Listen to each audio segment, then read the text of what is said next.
Hello दोस्तों, how are you. आशा करता हूँ आप सभी बहुत अच्छे होंगे और अपनी परीक्षा की तैयारी बहुत मस्ती के साथ कर रहे होंगे।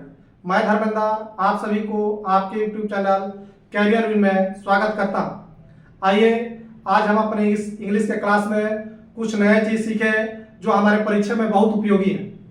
अक्सर हमारे परीक्षाओं में फॉर या सिंस पर क्वेश्चन देखने को मिलते हैं। तो आज इस क्लास के पढ़ने के बाद आपको फॉर या सिंस से डाउट सदा के लिए खत्म हो जाएगा और आपके परीक्षा में जब भी फॉर या सिंस से क्वेश्चन आएगा आप उसे आसानी से और एकदम सही बना के आइएगा। आइए जानते हैं कि सिंस का यूज कहाँ करते हैं। सिंस का यूज हम पॉइंट ऑफ टाइम को बताने के लिए करते हैं। ये तो ग्रामेटिकल किताबी भाषा हो गया कि सिंस का यूज क्या करते हैं हम पॉइंट ऑफ टाइम को बताने के लिए। अब इसको हम समझते हैं कि पॉइंट ऑफ टाइम मतलब क्या है। मतलब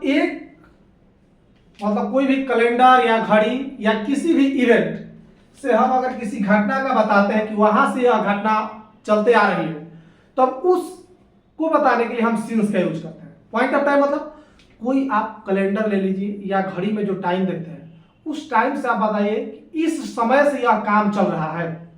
जैसे मान लो मैं पढ़ा रहा हूं तो कहूं कि मैं 9 PM से आप लोगों को पढ़ा रहा हूं तो बताए ना, एक टाइम बताए, एक पॉइंट बताए कि कब से यह काम कर रहे हैं। तो पॉइंट मतलब घड़ी हो गया या कैलेंडर हो गया या कोई घटना हो गया या आपके जीवन से संबंधित कोई घटना हो, उसकी एक बिंदु से आप यदि कोई घटना का होने का बताएंगे तो उसे बोलते हैं पॉइंट। पॉइंट मतलब कोई एक बिंदु पकड़ ले रहे हैं कैलेंडर में या घड़ी में या कोई जीवन का कोई घटना है उसको पकड़कर यदि आप बता रहे हैं तो उसको बोलेंगे पॉइंट। ठीक है, तो पॉइंट ऑफ टाइम समझ गए। पॉइंट ऑफ टाइम माने क्या, कोई कैलेंडर या घड़ी या कोई जीवन में घटना हो रहा है उस घटना को पकड़कर वहां से यदि टाइम बताया जाएगा तो उसको बोला गया पॉइंट ऑफ टाइम। जैसे मान लीजिए कि आप घड़ी से, तो घड़ी से आप कैसे बताइएगा कि 2 बजे से हो रहा है, 3 बजे से हो रहा है, 4 बजे से हो रहा है, ऐसे बोलेगा ना। तो घड़ी से आप मान लीजिए 2 बजे, 3 बजे, 4 बजे से, तो यहां से एक पॉइंट पकड़ के बता रहे हैं इस पॉइंट से काम हो रहा है, 2 बजे से काम हो रहा है, 3 बजे से काम हो रहा है, 4 बजे से काम हो रहा है। या आप कैलेंडर, तो कैलेंडर में आप कैसे बताइएगा कि सोमवार से हो रहा है, मंगलवार से हो रहा है, कोई ऐसे दिन पकड़ लीजिएगा। या कोई मंथ पकड़ सकते हैं उसको पॉइंट मार के, जनवरी से काम चल रहा है, फरवरी से काम चल रहा है। या कोई सन पकड़ सकते हैं कि 2005 से, 2006 से, 1947 से। या कोई डेट पकड़ सकते हैं कि 5 अक्टूबर से, 10 अक्टूबर से, ठीक है ना, या 5 जनवरी से। तो इस टाइम से यदि कोई टाइम घड़ी वाला टाइम से बताएं या कोई कैलेंडर का जो टाइम है उससे बताएं। या कैलेंडर में आप ये भी देखते हैं कि कोई बहुत सारा होली, दिवाली जो पर्व लिखा रहता है तो बोले कि होली से, दिवाली से, दशहरा से, इस टाइप से बोले आप। या आपके जीवन से संबंधित कि मेरा बचपन से यह काम हो, मैं बचपन से ही ऐसा हूं, ये जवानी से ऐसा हूं, ऐसे भर के बोले कि जन्म से ऐसा हूं, बचपन से, जन्म से, इस टाइप से। या अगर देखिए कभी कभी जो एथी होता है आपका दिन का जो समय होता है कि सुबह से, दोपहर से, शाम से, आधी रात से, मिडनाइट से, इस टाइप का अगर पॉइंट पकड़ कि सुबह से यह हो रहा है। अब एग्जैक्ट सुबह तो नहीं होता लेकिन मोटा मोटी सुबह का एक समय क्या होता है कि 5-6 बजे के आसपास, दोपहर क्या होता है 12 बजे, इवनिंग क्या होता है 5-6 बजे के आसपास। तो ये भी एक मोटा मोटी टाइम है, एग्जैक्ट पॉइंट तो नहीं है लेकिन मोटा मोटी ये भी पॉइंट बन जाता है। सुबह, शाम, दोपहर, मॉर्निंग, नून, इवनिंग, मिडनाइट, मतलब 12 बजे रात से, आधी रात से, ठीक है।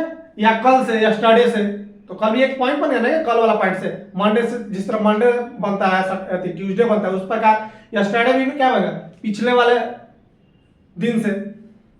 यह कभी कभी याद है लास्ट वाला, इसमें देखिए खेला क्या है कि बिना द का लिखा रहेगा ना, बिना द का, द नहीं रहना चाहिए, द रहेगा तो फॉर लगता है।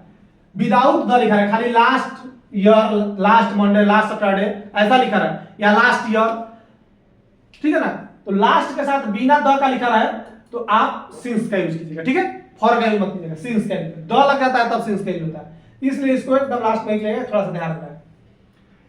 या आप ऐसा कोई भी नहीं कहता कि मान लीजिए कि कोई बचपन, जैसे ही बोले कि बर्थडे से, बचपन से, जवानी से, उसी प्रकार कोई कोई लोग कहता है कि अरे स्कूल दिन से ही चल रहा है, कॉलेज दिन से ही, ये चीजें चल रही है, मैं कॉलेज दिन से ही कमा रहा हूं। तो इस प्रकार स्कूल डेज, ये भी क्या हो गया, आपका पॉइंट हो गया कि नहीं, कि स्कूल वाले दिन से ही चल रहा है। या कभी कभी मान लीजिए कोई अनादि काल से, पता नहीं यार कब से चालू हुआ, लेकिन अनादि काल से टाइम इमेमोरियल, इसके साथ एक बात ध्यान रखिएगा कि जो टाइम इमेमोरियल है ना, इसके साथ सिंस का तो यूज होता ही है, या फ्रॉम का भी यूज हो सकता है। सिंस या फ्रॉम इनमें से कोई लिखा रहा है तो चल जाएगा इसके साथ। टाइम इमेमोरियल, टाइम इमेमोरियल मतलब हो गया अनादि काल से। जैसे मान लो करेंगे हिंदू जो धर्म है अनादि काल से चला आ रहा है, हाँ, सनातन धर्म क्या है, अनादि काल से, यानी इसका पता नहीं यार 5000 साल पहले चालू हुआ कि 10,000 पर, अनादि काल से चला आ रहा है। या आप कोई पास्ट इवेंट, भूतकाल की कोई एक घटना को भी पकड़ के उसको भी पॉइंट मान सकते हैं। जैसे आप मान सकते हैं जब से मान लो एक्सीडेंट हुआ है तब से वह अस्पताल में ही भर्ती है, तो जब से उसका एक्सीडेंट हुआ, यह घटना हो गई कि जब से एक्सीडेंट हुआ तब से वह अस्पताल में ही पड़ा हुआ है। जब से कोरोना आया है तब से ऐसा युद्ध लगा ही है, कोरोना के बाद से युद्ध चालू हुआ था, खत्म ही नहीं हो रहा। ऐसे बोल सकते हैं चाहे जब से कोरोना आया तब से मेरा जो तंगी का स्थिति है, मेरा गरीबी दूर ही नहीं हो रहा है। तो एक इवेंट हो गया जब कोरोना आया। तो पास्ट का कोई इवेंट, एनी पास्ट इवेंट, कोई पास्ट इवेंट बता सकते हैं कि जब से मैं तुमसे मिला हूं तब से मैं बीमार ही हूं, यानी तुमने कोई जादू टोना कर दिया। एक बात करके, अरे जब से तुमसे मिला हूं मैं यार तब से बीमार हूं, यानी एक पास्ट का पीछे का घटना हो गया कि जब से मैं तुमसे मिला। इस प्रकार पास्ट का कोई भी इवेंट बता दीजिए, जब से मैं तुमसे मिला, जब से कोरोना आया, जब से एक्सीडेंट हुआ, यानी कोई पीछे का इवेंट एक बता दे, ठीक है। जब से मेरी शादी हुई, एक पास्ट का इवेंट बता दे कि जब मैं तुमसे शादी किया तब से मैं ऐसा हूं, यानी पीछे पास्ट का कोई इवेंट एक बता दे, एनी इवेंट पास्ट का। इन सारों के साथ किसका यूज किया जाता है, सिंस का यूज किया जाता है। इतना ही है सिंस, ये सारे जहां दिखाई दे इस टाइप के, आपका उसके साथ किसका यूज करना है, सिंस का यूज करना है, ठीक है। तो ऐसे याद रख सकते हैं कि बाई, वॉच, घड़ी और कैलेंडर से जो भी देखते हैं, घड़ी से टाइम देखते हैं 1 बजे 2 बजे 3 बजे, और कैलेंडर से हम क्या देखते हैं, उसमें मंथ रहती, डे लिखा रहता है, डेट लिखा रहता है, ईयर लिखा रहता है, मंथ लिखा रहता है, या कोई पर्व त्योहार लिखा रहता है, ये सारे लिखा रहे हैं। इसके साथ किसका यूज करना है, सिंस का यूज करना है, ठीक है। और हमारे जीवन दिन के जो अवस्था हो गए, जीवन के जो भी अवस्था हो गए कि स्कूल दिन से ही, मेरे बचपन से, मेरे जवानी से, ठीक है, इस टाइप से, या कोई दिन के समय हो गए जैसे मॉर्निंग, इवनिंग, नून, मिडनाइट, इस टाइप से हो गए, या कोई past event, any past event, कोई पीछे की घटना, उसके साथ किसका यूज करते हैं हम, सिंस का यूज करते हैं, ठीक है। और ये लास्ट वाला के साथ ध्यान रखिएगा, जब द के साथ, लास्ट के साथ द नहीं लगा रहा, सिंपल खाली लास्ट लिखा रहा है, इसके पहले द लग जाएगा तो नहीं, बिना द का लिखा रहा है तो उसके साथ किसका यूज करते हैं, सिंस का यूज करते हैं, ठीक है। तो ये याद रखिएगा, इनके साथ जब भी दिखाई दे तो आपको सिंस का यूज करना है। आइए इस पर हम कुछ क्वेश्चन करते हैं, आपको बताइए। और ये जितने सिंस या फॉर यूज होता है ना, आप जब टेंस पढ़िएगा तो आपको पता लगेगा सिंस या फॉर का यूज परफेक्ट टेंस या परफेक्ट कंटीन्यूअस टेंस के ही साथ किया जाता है। कि जब भी आपको सिंस या फॉर दिखाई दे तो समझिए कि उसमें कौन सा टेंस यूज होना चाहिए, 2 ही टेंस यूज होगा, का तो परफेक्ट टेंस या तो परफेक्ट कंटीन्यूअस टेंस। टेंस पढ़िएगा तो और क्लियर हो जाएगा, लेकिन अगर इतना मोटा मोटी आप ध्यान रख सकते हैं कि सिंस या फॉर का यूज किस टेंस में होता है, परफेक्ट टेंस या परफेक्ट कंटीन्यूअस टेंस। तो जब भी सिंस या फॉर देखें तो आप देखिएगा कि क्या तो परफेक्ट कंटीन्यूअस टेंस लिखा रहेगा, नहीं तो perfect tense, have plus V3, चाहे हैज हैव, V3 और V4, हाँ, ठीक है ना, हैज हैव, V और V4 लिखा रहेगा, नहीं तो हैज हैव और V3, यानी परफेक्ट टेंस या परफेक्ट कंटीन्यूअस टेंस का ही यूज होता है। किसके साथ, सिंस या फॉर जब भी यूज हो तो इसके साथ कौन सा टेंस यूज होता है, परफेक्ट टेंस या परफेक्ट कंटीन्यूअस। आइए हम यहां पर जान लेते हैं कि देखिए यहां पर कौन कौन से भरा जाएंगे, इसमें सिंस भरेगा या दूसरा कुछ भरेगा। He has been preparing for SSC, वह एसएससी का तैयारी कर रहा है।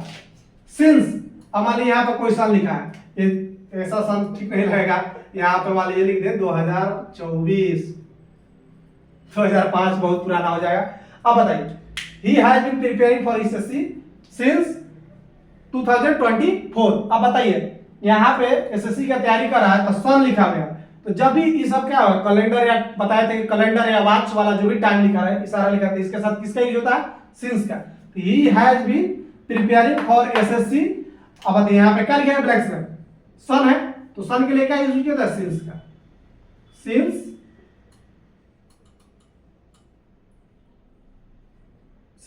2024 वह 2024 से एसएससी परीक्षा की तैयारी कर रहा है। अब देख वी हैव बीन फ्रेंड, हम दोस्त हैं, हम क्या हैं, दोस्त हैं, डैश चाइल्डहुड। अब कह रहा है कि हम बचपन से दोस्त हैं। अब बताइए यहाँ कोई जीवन की अवस्था बता दिए कि मेरे जन्म से, मेरे बचपन से, मेरे जवानी से, इस टाइप से। अब बताइए जीवन की अवस्था के साथ किसका यूज होता है, सिंस का यूज होता है ना, क्योंकि पॉइंट ऑफ टाइम है, यहाँ क्या यूज करेंगे, since. The child has been missing dash yesterday evening. कल शाम से ही बच्चा क्या है, गुम है भाई, कल शाम से बच्चा गुम है, कल शाम से बच्चा नहीं मिला। अब बताइए यहाँ पे यस्टरडे लिखा हुआ है, जब भी लिखा है calendar yesterday, yesterday morning, evening, इन सारे के साथ किसका यूज होता है, सिंस का, क्योंकि पॉइंट बताता है ना कि कल, कल वाला पॉइंट पकड़ लिया, वहां से गायब है, तो इसके लिए किसका यूज करते हैं, सिंस का। We have known each other, हम एक दूसरे को जानते हैं, डैश आवर स्कूल डेज, हमारे स्कूल के दिनों से। तो मोटा मोटी टाइम हो गया कि जब हमारे स्कूल में थे, वहां से हम लोग एक दूसरे से को जानते हैं भाई, तब से हम लोग एक दूसरे का मित्र है या एक दूसरे से परिचय है। तब एक पॉइंट ऑफ टाइम हो गया, तो इसके साथ किसका यूज करेंगे, सिंस का। जितना ये लिखा हुआ ना, यही सारे के साथ सिंस का यूज होता है। वहां पर लिखा है स्कूल डेज या चाइल्डहुड या बर्थडे, इस टाइप से, इसके साथ किसका यूज होगा, सिंस का। यहां देखिए the company has been suffering losses, company loss suffer कर रही है, डैश द पैंडेमिक बिगिन। अब देखिए यहाँ पे पास्ट का एक इवेंट लिखा हुआ है, क्या लिखा हुआ है कि कंपनी लॉस झेल रही है, कंपनी क्या कर रही है, लॉस झेल रही है, डैश द पैंडेमिक बिगेन, जब से पैंडेमिक शुरू हुआ, पैंडेमिक बिगेन, जब महामारी जब से शुरू हुआ भाई, तब से कंपनी क्या झेल रही है, लॉसेस झेल रही है। तो यहां पे क्या लिखा है, पास्ट का इवेंट लिखा है कि नहीं, भूतकाल का एक घटना लिखा है, बताइए।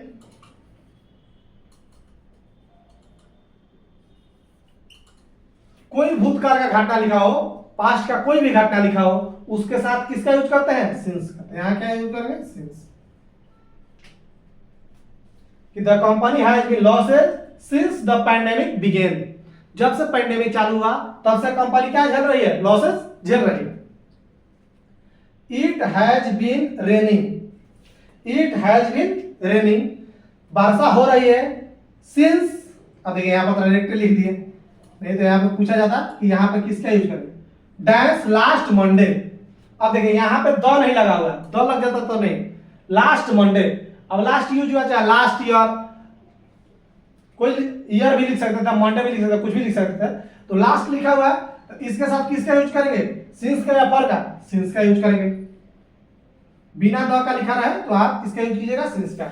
It has been raining since last Monday, पिछले मंगलवार, पिछले सोमवार से लगातार बारिश हो रही है। तो यह बात ध्यान रखिएगा कि पॉइंट ऑफ टाइम के साथ सिंस का यूज होता है। इसके पहचानने का तरीका क्या है, बाई वॉच या बाई कैलेंडर या पास्ट का कोई इवेंट हो या कोई पर्व त्योहार हो या जीवन का कोई इवेंट हो, इसके साथ हमेशा ही हमेशा किसका यूज करते हैं, सिंस का यूज करते हैं। चलिए आइए हम लोग फॉर का यूज जानते हैं। अब आइए दूसरा हम लोग जान लेते हैं कि फॉर का यूज क्या करता है। सिंस का यूज तो हम लोग पॉइंट ऑफ टाइम बताने के लिए करते हैं, फॉर का यूज पीरियड ऑफ टाइम या ड्यूरेशन बताने के लिए करते हैं। पीरियड ऑफ टाइम या ड्यूरेशन मतलब कोई एक समय ले लेंगे कि इतना दिन, माने आप समझिए कि आप पहले टेबल पर दे रहे थे यहां से लेकर यहां तक, इस टाइम से, मेरा पीरियड मतलब ड्यूरेशन मतलब कैलेंडर में है तो हम मान कह रहे हैं कि 2 महीना लग गया, ऐसा पीरियड मतलब हम एग्जैक्ट बता 2 महीना, 4 महीना, 5 महीना या वर्षों, इस प्रकार से पीरियड मतलब आपको एक रेंज बता देना है कि लगभग कितना लगा। हम पॉइंट नहीं पकड़ रहे हैं कि कहां से, ये नहीं बता रहे कि कहां से कोई काम चालू है, लगभग कितना समय लगा हुआ है ये बता रहे हैं, यानी पीरियड बता रहे हैं, समय बता रहे हैं, मोटा मोटी समय बता रहे हैं कि कितना समय लगा हुआ है। सिंस क्या करता था, एक पॉइंट पकड़ता था कि वहां से कोई काम चालू है, जैसे सोमवार से चालू हुआ है, 2005 से चालू हुआ है, या जनवरी से चालू हुआ है, या मेरे बचपन से चालू है। इस वो तो पॉइंट पकड़ता था सिंस। फॉर क्या पकड़ेगा? पीरियड पकड़ेगा कि 2 दिन से, 10 दिन से, वर्षों से, 5 साल से, 6 साल से, 4 महीना से, 5 महीना से, ठीक है ना। तो इस प्रकार से ड्यूरेशन पकड़ेगा। ड्यूरेशन पीरियड मतलब मोटा मोटी समय बताएगा कितना समय लगा, ठीक है। तो इसमें 2 दिन, 4 दिन, 5 दिन, चाहे 10 घंटा, 5 घंटा, इस टाइप से, ठीक है ना।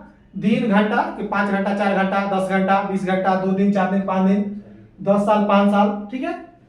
या सीधा कहते कि सालों, कहो एकदम आदमी कहेगा सालों लग गया, महीनों लग गया इस काम को पूरा करने में, महीनों, सालों, इस प्रकार से। या और भी नहीं हो रहा था एकदम मोटा मोटी ऐसे बहुत लंबा समय लगे यार, ये लॉन्ग टाइम, ये लॉन्ग टाइम बोल दे, इस प्रकार से पीरियड बता दे। या 2 साल से ज्यादा लग गया, 3 साल से ज्यादा लग गया, मोर देन 2 ईयर, इस प्रकार से, यानी मोटा मोटी समय बताया लगभग 2 साल से ज्यादा समय लगा। कोई आदमी नहीं कहता कि आप ये कब से पढ़ाई कर रहे हैं यार, लगभग 2 साल से ज्यादा से पढ़ाई कर रहे हैं, तो मोर देन 2 ईयर। या लास्ट वाला के साथ ध्यान रखिएगा, द लगा रहेगा ना, जब द लगा रहे तो आप फॉर का यूज कीजिए, द नहीं लगा रहे तो सिंस का यूज कीजिए। लास्ट वाला में एक आपको ध्यान रखना है कि लास्ट ईयर बोले तो आपको तो ऐसा लगता है कि भाई लास्ट ईयर समय बता एथी कर रहा है, पॉइंट ऑफ टाइम बता रहा है कि लास्ट ईयर से, यानी पॉइंट जो मान लीजिए लास्ट ईयर बोले तो अभी 2026 चल रहा है, यानी 2025 से काम चल रहा है, तो आपको पॉइंट मिलेगा 2025 से हो रहा है। लेकिन जब द लग जाएगा ना, तो द लग जाएगा तो द पीरियड को बताने लगता है, इसलिए द के साथ हम क्या यूज करते हैं? फॉर का यूज करते हैं। बिना द का यूज किए रहे तब आप एकदम सही समझ रहे हैं कि लास्ट ईयर मतलब पिछले साल यानी 2025 से, तो यह पॉइंट बता रहा है, इसलिए इसके साथ सिंस का यूज होता है। लेकिन जब द लग जाता है तो द लग जाए तो ध्यान रखिएगा द के साथ किसका यूज होगा? फॉर का यूज होगा, ठीक है। तो द वाला में ध्यान रखिएगा। बिना द के पॉइंट ऑफ टाइम को ही बताता है, वहां सिंस का यूज होता है। जब द को बता देगा तो पीरियड ऑफ टाइम को बताने लगता है, यहाँ पर फॉर का यूज होगा। द लगा रहेगा तो किसका यूज कीजिएगा? फॉर का यूज कीजिएगा, ठीक है। तो जब भी आपको पीरियड ऑफ टाइम यानी ड्यूरेशन, ड्यूरेशन मतलब एक मोटा मोटी समय काल बताए कि इतना समय लगा, 5 साल, 10 साल, 5 घंटा, 10 घंटा, इस टाइप से, या महीनों, सालों, या एक लंबा समय लग गया, या 2 साल से ज्यादा लग गया, 3 साल, इस टाइप से बोले। या द के साथ लिखा रहा है लास्ट वाला, तो यहाँ पे किसका यूज कीजिएगा? फॉर का यूज कीजिएगा। देखिए आइए हम कुछ इस पे एग्जांपल कर लेते हैं। We have been working with each other, हम लोग एक दूसरे के साथ काम कर रहे हैं, डैश ईयर। अब ईयर्स मतलब क्या? सालों से हम एक दूसरे के साथ काम कर रहे हैं, तो मोटा मोटी समय बता रहे हैं 5-10 साल हो गया काम करते हुए, सालों से हम लोग एक दूसरे के साथ काम कर रहे हैं, तो इसके साथ किसका यूज होगा? फॉर का यूज, क्योंकि यह क्या बता रहा है? पीरियड ऑफ टाइम बता रहा है। देखिए दे हैव बीन मैरिड, वह शादीशुदा है, डैश 10 ईयर, 10 साल से वो क्या है? शादीशुदा है। तो अब देखिए यहाँ पे क्या बता रहा है? पीरियड ऑफ टाइम बता रहा है, तो पीरियड ऑफ टाइम के साथ किसका यूज करेंगे? फॉर का यूज करेंगे। The project has been under construction, या प्रोजेक्ट क्या है? अंडर कंस्ट्रक्शन है, डैश लास्ट ईयर। अब देखिए द लास्ट ईयर लगा हुआ है, इस द पे गौर कीजिएगा, द लग गया रहेगा तो किसका यूज करना है? ऐसा लास्ट ईयर समझ के आपको आ जाएगा कि भाई 2025 से, यानी पॉइंट ऑफ टाइम बता रहा है। लेकिन जब द लग जाएगा तो यानी लगभग मुझे कि 1 साल का समय बता रहा है, इसके साथ किसका यूज करते हैं? द लगा रहेगा तो फॉर द लास्ट ईयर, ठीक है। द लगा रहा है तो फॉर, बिना द के साथ सिंस यूज होता है। The investigation has been going on, investigation क्या चल रहा है? डैश ओवर 6 मंथ, लगभग 6 महीना से ज्यादा से इन्वेस्टिगेशन चल रहा है। तो अब बताइए यहाँ पे क्या हो रहा है? लगभग 6 महीने से ज्यादा से इन्वेस्टिगेशन चल रहा है, इसके साथ क्या होगा? पीरियड ऑफ टाइम बता रहा है, किसका यूज करेंगे? फॉर का यूज करेंगे। The investigation has been going on for over 6 month. He has been working in this department. वह इस डिपार्टमेंट में काम कर रहा है, डैश मोर देन ए दशक, 1 दशक से ज्यादा, 1 दशक मतलब क्या? 10 साल, 1 दशक से ज्यादा से भी वह इस डिपार्टमेंट में काम कर रहा है, 10 साल से ज्यादा हो गया उसको इस डिपार्टमेंट में काम करते हुए। ये भी क्या बता रहा है? पीरियड बता रहा है ना भाई, कि लगभग 10 साल से ज्यादा हो गया, इतना समय हो गया, तो आपको इसके साथ भी किसका यूज करना है? फॉर का यूज करना है। क्लियर? तो फॉर का यूज इनके साथ होता है जो पीरियड ऑफ टाइम बताते हैं, जैसे 2 घंटा, 4 घंटा, घंटों, महीनों, सालों, इस टाइप से, चाहे 2 महीने, 4 मंथ, 5 मंथ, या एक लंबा समय हो गया, चाहे 2 महीना से ज्यादा हो गया, इस टाइप से बोले, या द लास्ट को इसके साथ किसका यूज कीजिएगा, फॉर का यूज कीजिएगा। क्लियर? तो आप ये दोनों जान गए कि किसके साथ सिंस का यूज करना है, किसके साथ फॉर का यूज करना है। सिंस का यूज पॉइंट ऑफ टाइम को बताने वाला, जैसे आपको बताया अभी कि जब घड़ी से देखिए 2 बजे 3 बजे 4 बजे 5 बजे से, या सोमवार मंगलवार 2 जनवरी 5 जनवरी जनवरी से 2005 से, इस टाइप से, होली से, दिवाली से, या बचपन से, जन्म से, स्कूल दिनों से, या कोई पास्ट इवेंट बोले कि जब से कोरोना आया, या कुछ ऐसा पास्ट इवेंट बोल दे, उसके साथ किसका यूज कीजिएगा, सिंस का यूज कीजिएगा, क्योंकि वो पॉइंट ऑफ टाइम को बताते हैं और एक ड्यूरेशन बताने वाले, पीरियड बताने वाले, 2 साल 4 साल 5 साल 10 साल या सालों महीनों, इसको बताने वाले के साथ किसका यूज कीजिएगा, फॉर का यूज कीजिएगा। ठीक है, थैंक यू। तो मिलते हैं नेक्स्ट क्लास में, तब तक के लिए बाय बाय, और पढ़ते रहिए और लगातार इसी जोश खरोश के साथ चैनल के साथ जुड़े रहिए। यदि मेरा काम अच्छा लगता हो तो मेरे चैनल को सब्सक्राइब कीजिए, वीडियो को ज़्यादा से ज़्यादा शेयर कीजिए, लाइक कीजिए। थैंक यू, धन्यवाद।